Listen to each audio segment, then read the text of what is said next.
நாம வாழ்ற இந்த பூமியில 95% கடல் பகுதி இன்னும் மனுஷங்களால கண்டுபிடிக்க முடியாத நிறைய அதிசயங்களை மறைச்சு வச்சிருக்குன்னு உங்களுக்கு தெரியுமா? 1000 வருஷத்துக்கு முன்னாடி கடல்ல மூழ்கி போன பழைய நகரங்களாகட்டும், பார்க்கறதுக்கே பயங்கரமாவும் விசித்திரமாவும் இருக்கிற உயிரினங்களாகட்டும், கடலுக்கடியில ஓடுற அதிசய நதி, புதைஞ்சு கிடக்கிற பொக்கிஷங்கள், இப்படி எல்லாமே உண்மையிலே இருக்கு. ஆனா இன்னும் யாராலையும் இந்த ரகசியத்தை முழுசா கண்டுபிடிக்க முடியல. பொதுவா கடல்ல நிலநடுக்கம் இல்லைன்னா எரிமலை வெடிக்கிறப்போ மிகப்பெரிய அலைகள் உருவாகும். இதத்தான் நம்ம சுனாமின்னு சொல்றோம். இந்த பெரிய அலை கடலோரத்துல இருக்கிற எல்லா நகரங்களையும் ஒரே நொடியில அழிச்சிடும்.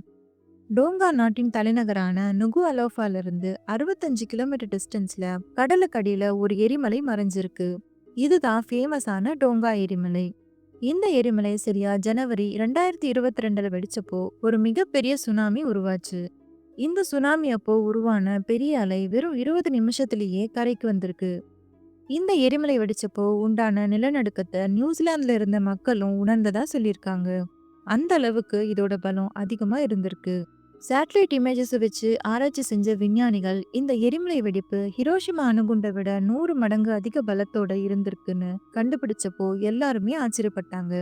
இப்படி கடலுக்கு அடியில உண்டாகிற எரிமலை வெடிப்புனால கூட சுனாமி உருவாகுது. அது மட்டும் இல்லாம ரீசன்ட் டேஸ்ல கடலுக்கு அடியில நிறைய புது புது உயிரினத்தையும் கண்டுபிடிச்சிருக்காங்க.